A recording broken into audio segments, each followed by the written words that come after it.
ಇವತ್ತು ಹುಬ್ಬಳ್ಳಿಯಲ್ಲಿ ಒಂದು ಅತ್ಯಂತ ದೌರ್ಭಾಗ್ಯಪೂರ್ಣ ಕೆಟ್ಟ ದುರಂತ ನಡೆದಿದೆ. ಒಬ್ಬ ಅಮಾಯಕ ಹುಡುಗಿ ನಿಯಾ ಹಿರೇಮಠ ಅಂಥೇಳಿ ನಮ್ಮ ಮಹಾನಗರ ಪಾಲಿಕೆಯ ಸದಸ್ಯರಾದಂಥ ನಿರಂಜನ್ ಹಿರೇಮಠ ಅವರ ಪುತ್ರಿ, ಅವಳನ್ನು ಅತ್ಯಂತ ಬರ್ಬರವಾಗಿ ಹತ್ಯೆ ಮಾಡಲಾಗಿದೆ. ಒಟ್ಟಾರೆ ಆ ಹತ್ಯೆ ಮಾಡಿದಂಥ ವ್ಯಕ್ತಿಯ ಹಿನ್ನೆಲೆ ಮತ್ತು ಆದಂಥ ಘಟನೆ ಇವೆಲ್ಲ ನೋಡಿದಾಗ ರಾಜ್ಯದಲ್ಲಿ ಕಾನೂನಿನ ಬಗ್ಗೆ, ಕಾನೂನು ಸುವ್ಯವಸ್ಥೆ ಬಗ್ಗೆ, ಕಾನೂನು ಪಾಲಕರ ಬಗ್ಗೆ ಕಾಂಗ್ರೆಸ್ಸಿನ ಆಡಳಿತದಲ್ಲಿ ಭಯ ಇಲ್ಲ ಅನ್ನುವಂಥದ್ದು ಆಗ್ತಾಯಿದೆ. ಯಾಕೆಂದರೆ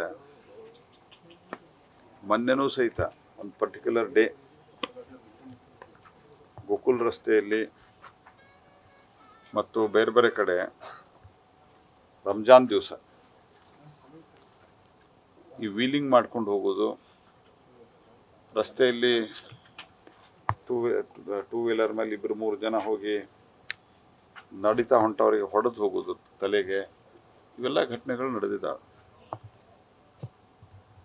ಆದರೆ ಸರ್ಕಾರದ ನೀತಿಯ ಕಾರಣದಿಂದಾಗಿ ಒಂದು ಪರ್ಟಿಕ್ಯುಲರ್ ಕಮ್ಯುನಿಟಿ ಜನ ಇದ್ದರೆ ಅವ್ರ ಮೇಲೆ ಆ್ಯಕ್ಷನ್ನೇ ತೆಗೆದುಕೊಳ್ಳೋದಿಲ್ಲ ಅನ್ನೋಂಥ ಸ್ಥಿತಿ ಬಂದಿದೆ. ಹಾಗಾಗಿ ನಾನು ಇದನ್ನು ಅದಕ್ಕೆ ಲಿಂಕ್ ಮಾಡ್ತಾ ಇಲ್ಲ. I am very clear. ಅಂದರೆ ಸರ್ಕಾರದ ನೀತಿಯ ಕಾರಣದಿಂದ ಸಮಾಜಘಾತುಕ ಶಕ್ತಿಗಳಿಗೆ ಭಯ ಅನ್ನೋದಿಲ್ಲಾಗಿದೆ. ಆದ್ದರಿಂದ ಇದನ್ನು ಸರ್ಕಾರ ಗಂಭೀರವಾಗಿ ಪರಿಗಣಿಸಬೇಕು.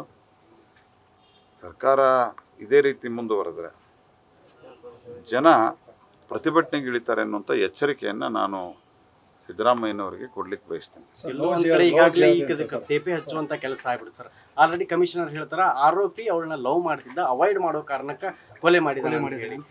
ನೋಡಿ, ಅದಕ್ಕೆ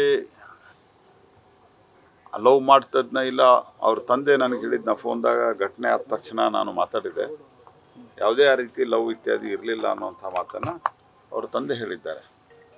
ಮತ್ತು ಲವ್ ಇದ್ದರೆ ಮರ್ಡರ್ ಮಾಡ್ಬೇಕಂತ ಎಲ್ಲಿದೆ?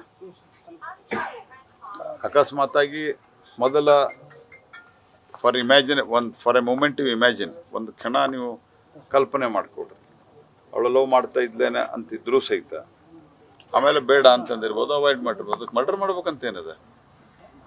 ಅಂದರೆ ಕಾನೂನು ಸುವ್ಯವಸ್ಥೆ ಕುಸಿತಾ ಇದೆ.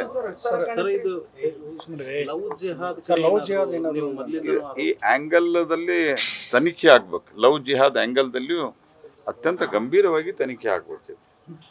ನಾನು ಏಕ್ದಮ್ ಲವ್ ಜಿಹಾದ್ ಇದೆ ಅಂಥೇಳಿ ನಾನು ಜವಾಬ್ದಾರಿ ಸ್ಥಾನದಲ್ಲಿ ಇದು ಆರೋಪ ಮಾಡ್ತಾ ಇಲ್ಲ. ಲವ್ ಜಿಹಾದ್ ಆ್ಯಂಗಲ್ದಲ್ಲಿಯೂ ಪೊಲೀಸರು ತನಿಖೆ ಮಾಡಬೇಕು. ಹಾಂ, ಅವರು ನನ್ನ ಮುಂದೂ ಹೇಳಿದ್ರು ಇದು ಇರ್ಬೋದು ಅಂತ. ಹಾಗಾಗಿ ಅದನ್ನು ಅವರು ಆ ಆ್ಯಂಗಲ್ದಲ್ಲಿಯೂ ಅತ್ಯಂತ ಕಟ್ಟುನಿಟ್ಟಾದ ತನಿಖೆ ಆಗ್ಬೇಕಂತನೂ ನಂದು ಆಗ್ರಹ.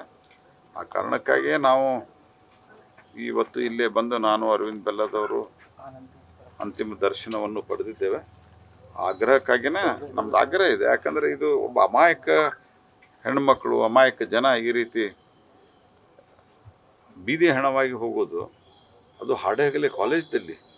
ಅಂದರೆ ಏನು ನಡೀತಾ ಇದೆ? ಪೊಲೀಸ್ ಮಂತ್ರಿಯಾಗಿ ಪರಮೇಶ್ವರ್ ಅವರು ಏನು ಹೇಳ್ತಾರೆ ಇದಕ್ಕೆ?